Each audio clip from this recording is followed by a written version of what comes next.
Hi folks, Carlton from the Pharmacy Seeds Network. Well, I told you I would come back and do a video on dirty mac and cheese, as I call it, which is actually just shorthand mac and cheese, where we don't go through all the trouble of making a roux. We just use the same ingredients and techniques to make mac and cheese right on the stovetop without having to make the cheese sauce. And I will say, if you make the cheese sauce like in the previous video, I'll throw a link up here for that. It comes out much smoother and nicer, but this is a great shortcut and it comes out a darn close to the other one. So this one's real simple.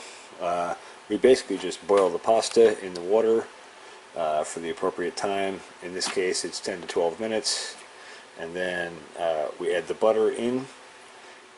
Well, we drain the pasta. We add the butter in while the pasta is still steaming hot, so we get the butter good and hot and melted. And we chop up the cheese, and we blend that in while it's all still hot, along with our herbs and spices.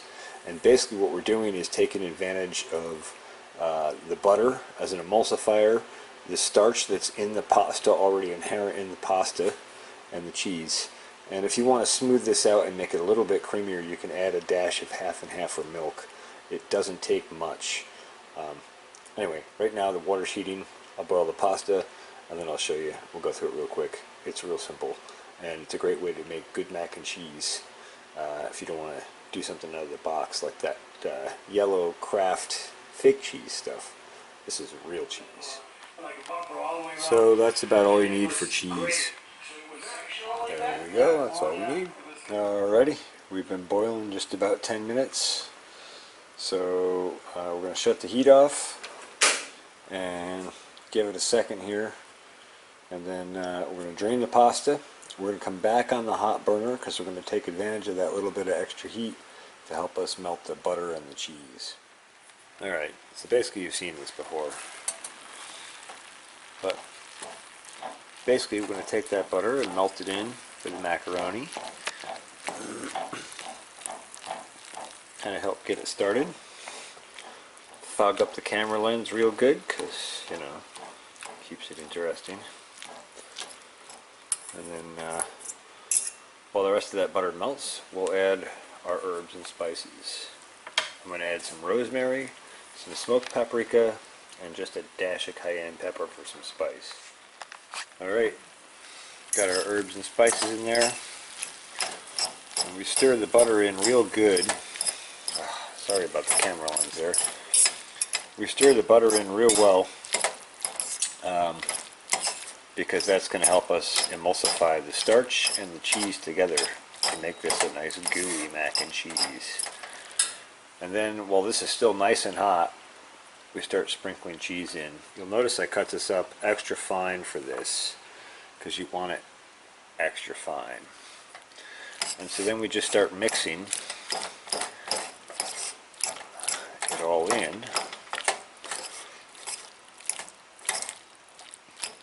and then what I'll usually do, I'll start a little bit of the cheese in, I'll sprinkle most of the rest of it in on top of that,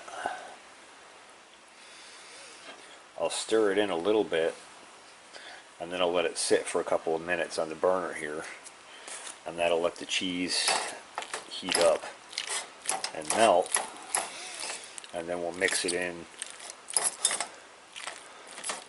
with the butter, and we'll have mac and cheese stovetop with real cheddar, and we didn't need Kraft to do it. So we'll check back on this in like, I don't know, probably 2 minutes or so. Alright, it's been about 2 minutes, maybe 3. You can see the cheese here is pretty well melted. And I'm just going to go ahead and stir this in, but I'm going to need 2 hands. Okay, all I did was stir it up real well. I'm going to hit a dash of half and half in it to get a little smoother and creamier. That's it. Mac and cheese on the stovetop. Dirty and quick style. Alright, thanks for watching. Pharmacy Seeds. Just give you one last quick shot here after a dash of half and half to help cream it out a bit. Alright, remember, keep your friends close, your farmers closer.